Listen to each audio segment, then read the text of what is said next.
بہت وقت پہلے ایک چھوٹے سے گاؤں میں کریم نام کا ایک آدمی رہتا تھا۔ وہ ایک اچھا کاریگر تھا اور اپنے ہاتھوں سے پیاری چیزیں بناتا تھا، مگر اپنے کام میں بزی رہنے کی وجہ سے کریم اکثر اللہ کی عبادت کرنا بھول جاتا تھا۔ نماز کا وقت ہوتا اور وہ اپنے کام میں اتنا لگا رہتا کہ اسے یاد ہی نہیں رہتا۔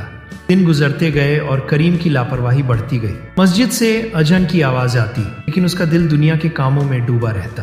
اس کے پڑوسی جو نیک اور دیندار تھے، اس کی یہ عادت دیکھ کر پریشان ہوتے تھے۔ انہوں نے کئی بار اسے پیار سے سمجھایا، نماز کی اہمیت بتائی اور اسے چھوڑنے کے برے انجام سے ڈرایا۔ ایک دن گاؤں میں ایک بوڑھے اور سمجھدار آدمی آئے۔ لوگوں نے ان سے اپنی مشکلیں بتائیں۔ کریم کے پڑوسیوں نے بھی اس کی نماز نہ پڑھنے کی عادت کا ذکر کیا۔ بوڑھے آدمی نے گہری سانس لی اور کہا، بیٹا، نماز مومن اور کافر کے بیچ کا فرق ہے۔ یہ اللہ کا حکم ہے اور اسے جان بوجھ کر چھوڑنا بہت بڑا گناہ ہے۔ ان کی باتوں کا کریم پر بہت اثر ہوا۔ اسے اپنی غلطی کا احساس ہوا اور اس کا دل پچھتاوے سے بھر گیا۔ اس نے اسی وقت توبہ کی اور آئندہ کبھی نماز نہ چھوڑنے کا وعدہ کیا۔ اس دن سے کریم کی زندگی بدل گئی۔ وہ پابندی سے 5 وقت کی نماز پڑھنے لگا۔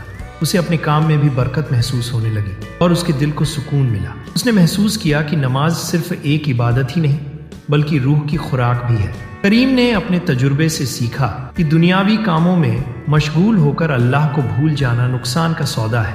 نماز ہمیں اللہ سے جوڑتی ہے اور ہماری زندگی کو نور سے بھر دیتی ہے۔ اس لیے ہمیں کبھی بھی نماز سے غافل نہیں ہونا چاہیے، چاہے کتنی بھی مصروفیت کیوں نہ ہو۔ اللہ ہمیں ہدایت دے اور نماز کا پابند بنائے رکھے۔ آمین۔